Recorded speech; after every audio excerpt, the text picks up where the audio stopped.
Okay, today everyone, we are chatting about transfers and more specifically, the ones you don't need to pay for. And the shirt has black in it. It's not blue before you start.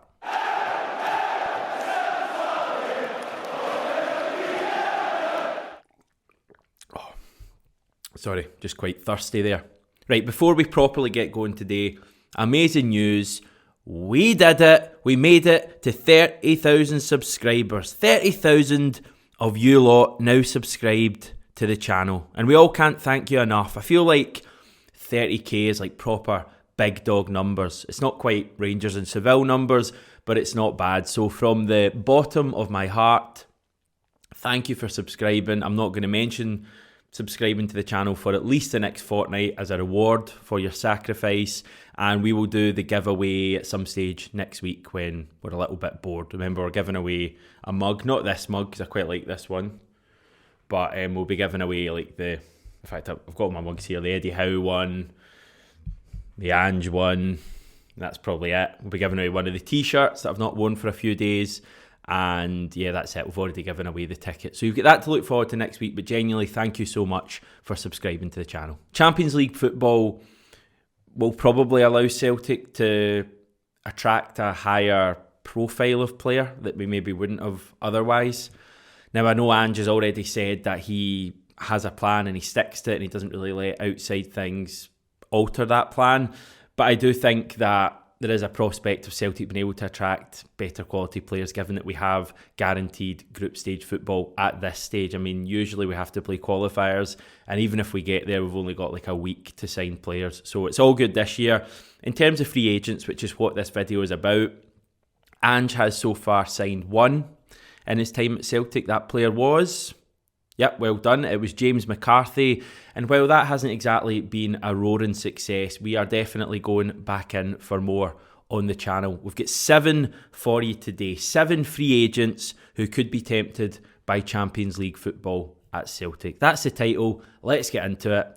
Number 1, Kylian Mbappe. Okay, real number 1. And it is actually a player who also does play in France. Stade de Reims left back Ghislain Konan has been attracting interest from a few teams over the past 6 months. So as you can see, he's 26 years old. He is a left back. He's playing for Stade de Reims. He was said to be close to joining Fenerbahce in January and also Lyon as recently as last month. I've looked at some clips of him. Complete waste of time given this guy's probably not even on Celtic's radar. He's quick. He's good in possession. He's very good defensively as well, a real engine, making him, for me, an ideal signing for an Ange team, especially at left back, an area that I think it's been well documented that we're going to look to sign a player in this summer. Now, Lyon don't have European football of any kind to offer Konan, and a recent record with French-based players, although not really Ivorian players, would surely suggest that we could do a good job in terms of furthering his career. So I think he's a player we should be looking at. As I say, big clubs have been linked with him. He's out of contract this summer, obviously being in this video. He's a first choice left back for Ivory Coast. He played all of their games at the African Cup of Nations. He's played regularly in Ligue 1, I think that's right, this season. So for me, he's a player that we should be looking at if we are going to sign a free agent. 26 years old as well, so he's in that kind of perfect age bracket that Celtic signed so many players in last summer. Right, number 2, and just because Welsh players have starred so much this week, let's talk about Tom Lawrence, the Derby and Wales attacker. Derby's precarious financial position and relegation to League One under Wayne Rooney means that Lawrence won't be offered a new contract despite being quite a big contributor for them this season. He's their captain, he's one of their more experienced players, but they just don't have the financial means, I think, until the club's taken over. He netted 11 league goals for them last season, as well as 5 assists in 38 games. Given that Derby were down the bottom of the table, I know it was a slightly false position given that they had the points deduction, but still a lower half team. That's not a bad total at all. He's said to be wanted by the likes of Fulham and Norwich. I think some MLS teams in for him as well. And being honest, he's probably an English Premier League player. As I say, he's Derby's captain, so he would add leadership and experience to the Celtic ranks, and he's not over the hill either at 28 years old, should really be in his peak years. Now, Kyogo and Giakoumakis, I think we'd all agree, are very different strikers, and Lawrence would add a third dimension to that if Celtic did sign him. He's very creative, very pretty player on the eye, the way he plays, doesn't really tend to score a bad goal, a lot of curling efforts, left foot, right foot, really good finishes, and given that he's been at Derby and financial issues, you wouldn't think his wages would be too much of a stumbling block. There are going to be teams further up the food chain in England after him, so we may have to compete with that. But again, Champions League football, that's maybe something we could really tempt him with. I think Lawrence would be a good addition. Do Celtic need a third striker, given that we have Maida that can play there and even Abada? I think there's a debate there. Is two enough, given that Ange only plays one? I think that's a conversation to be had. But if a player like Lawrence was available for obviously no money, relatively modest wages, and was up for coming to Celtic, then I think it's one we should look to do. Okay, one that may be out of date very, very soon. Midfielder Sean Longstaff at Newcastle United. Box-to-box midfielder, has a real knack of arriving at the right time. If I was comparing him to a kind of former Celtic player, maybe Joe Ledley would be a good comparison, although I think he's right-footed. Ledley was left-footed. He's played 23 times for Newcastle in the league this season, but has fallen out of the team a bit in recent months. He has started their last couple of games, though, including the 2-0 win over Arsenal on Monday night, and has also reportedly been offered a new contract by the Toon, which is apparently what Newcastle go by. So, fair chance that he signs that new contract, given that he's a Newcastle fan. He's been at the club since the age of 11. He's 24 years old now, but perhaps the chance to play more regularly, a chance to win trophies, a chance to play in European football could be something that is tempting for Longstaff. He's got that energy and that pace that Jackie was chatting about the other day, maybe the thing we need to bring in, well, next season, but especially in Europe and in these derby matches. He's also done a mic'd up session on the Newcastle YouTube, so him and Ange would have that in common.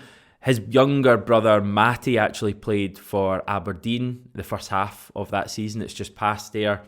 Failed drastically and then decided to slag off the whole of Scottish football. So if Sean Longstaff has been chatting to his brother Matty, maybe the move isn't too likely. Right, I'm going a bit more ambitious for this one, but even more so the next one. But let's deal with this one first.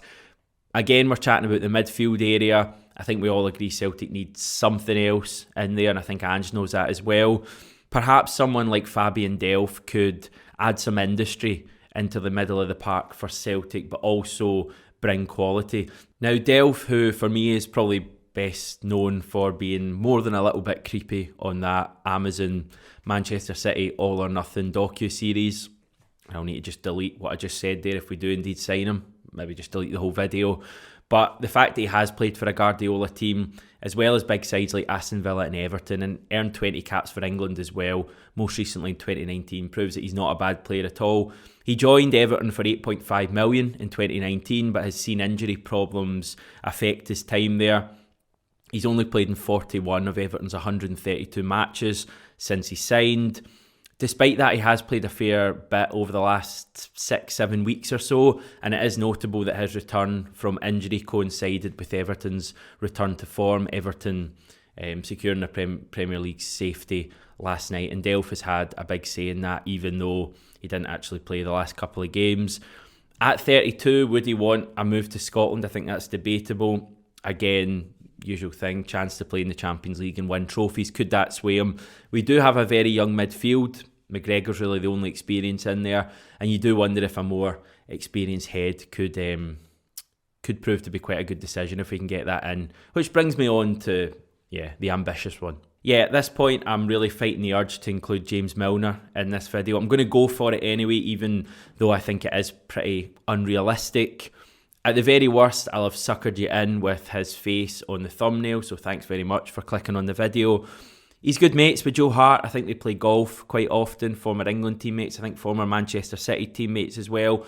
He is out of contract, of course, at Liverpool this month. And while a 1-year extension at Anfield is said to be on the table, Milner does want guarantees about playing time. He's 36. His attitude is brilliant. His fitness is still really good, and he clearly thinks he can still play at the top level. Champions League's about as top a level as it gets, so maybe Celtic could give him that opportunity. Again, the same things as I said about Delph. He would just bring real experience to the camp, and yeah, it's a sign I'd love to see Celtic do, but as I say, it's probably not going to happen. I'd say it's very, very unlikely to happen, but hey ho, this video needed a poster boy. And you can't do one of these videos nowadays without including a Japanese player, and I'm going for Maya Yoshida, a defender who has been capped 115 times by his country. You'll probably know him best from his Southampton days. He was there from 2012 till 2020. He's been with Sampdoria in Serie A since, but he's now set to leave them this summer on a free. Very technically able. He's the kind of player who could play the Ange system very well, bringing the ball out from the back. Maybe something we've struggled with a little bit at times in the higher level matches this season. Semi-final at Hampden and some European games spring to mind. He's still a regular for Japan, so he's not exactly over the hill as much as he is getting on a little bit. He's played pretty consistently for Sampdoria as well over the last couple of seasons. Surely being able to join up with a couple of his international teammates could be a draw as well. And of course playing in the Champions League. Kyogo getting the phone. And last, but certainly not a defender, is Cristian Tello, who's a winger. He plays for Real Betis. We've already signed one Iberian winger and transformed him, so maybe we could do the same with Tello, even though he's a good few years older than Jota, about 10 years older. He actually played at Celtic Park earlier this season for Betis and also did it for Barcelona the best part of a decade ago as well. Really hasn't lived up to the hype since his early Barca days, where he was really highly rated in that amazing team they had. He's had spells at Porto and Fiorentina since, before signing for Betis in 2017. But now he looks set to leave the Copa del Rey holders. He's not really fitted into Pellegrini's plans. And perhaps he's the kind of player who just needs to find a new home and be trusted. And maybe Celtic could provide that opportunity for him. We could potentially do with another winger. There's an argument that even if we sign Jota, we need another winger, and Tello being available on free seems like a good one. Again, guaranteed Champions League football gives us an opportunity to be able to attract these players, in my opinion. I think if we didn't have it, you wouldn't even talk about a guy like this. But, you know, you go back 10 plus years and, you know, players like Massimo Donati and Mark Crozas were pretty kind of big signings at the time that Celtic only really got because we had Champions League football. And I think Tello would fit into a similar kind of bracket. Again, I mean, the chances of him signing are probably pretty small, but I think it's the kind of calibre of player Celtic should look at. I feel like we're kind of back to that point, especially with Ange driving us forward, where, you know, we can attract players like this, as I say, with Champions League football guaranteed. So that's the shopping list for you, Ange. We'll settle for just 2 or 3 of those, or just James Milner, to be honest. There are deals to be done, and it seems like Celtic will do them as early as possible, so things could be pretty busy over the next 6 weeks or so. I will depart for now. I'll say goodbye. I'll let you enjoy your Friday, a bit of your Saturday. I'll be back tomorrow, where I'm going to stir the pot a little bit. Let us know what you thought of this video below, and I'll chat to you soon.